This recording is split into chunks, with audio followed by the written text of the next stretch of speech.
N Pataliputra, no favour no fear, news with true fair. नमस्कार, स्वागत है आप सभी का हमारे शो अपना बिहार में। अब तक आपने जाना कि बिहार कैसे बना, बिहार की शुरुआत कैसे हुई थी, कैसे बिहार से बिहार की उत्पत्ति हुई थी। आज के शो में आप जानेंगे कि यहाँ पर मौर्य साम्राज्य कैसे स्थापित हुआ था। एक ऐसा साम्राज्य जिसमें गुरु चाणक्य जैसे गुरु थे और शिष्य चंद्रगुप्त मौर्य जैसे थे। आगे चल के आप इस पावन धरती के जो सम्राट थे उनके बारे में जानेंगे कि कैसे उन्होंने पूरे विश्व पर राज किया था। यहीं पर सम्राट अशोक की भी गाथा शुरू हुई थी। बिहार, जहाँ पे बौद्ध धर्म की स्थापना हुई थी, जहाँ महावीर आए थे और जैन धर्म की स्थापना हुई थी।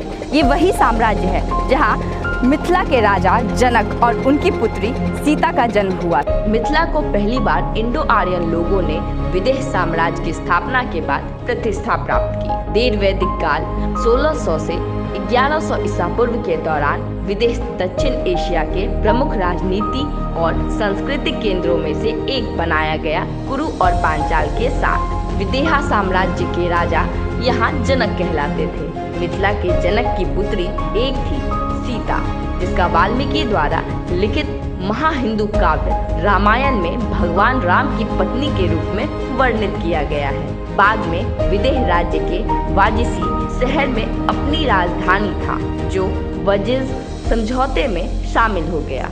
मिथिला में भी है। वजिज के पास एक रिपब्लिकन शासन था, जहां राजा राजाओं की संख्या से चुने गए थे। जैन धर्म और बुद्ध धर्म से संबंधित ग्रंथों में मिली जानकारी के आधार पर वाजिज को 6वीं शताब्दी ईसा पूर्व से गणराज्य के रूप में स्थापित किया गया था। गौतम बुद्ध के जन्म से पहले 563 ईसा पूर्व में यह दुनिया का पहला गणतंत्र था। जैन धर्म के अंतिम तीर्थकार भगवान महावीर का जन्म वैशाली में ही हुआ था। सारण जिले के गंगा नदी के उत्तरी किनारे पर चिरांद नवपाषाण युग लगभग 4500 से 2345 ईसा पूर्व और ताम्रम युग 2345 से 1726 ईसा पूर्व से एक पुरातात्विक रिकॉर्ड है। आधुनिक पश्चिम बिहार के क्षेत्र में मगध 1000 वर्षों के लिए भारत में शक्ति, शिक्षा और संस्कृति का केंद्र बने।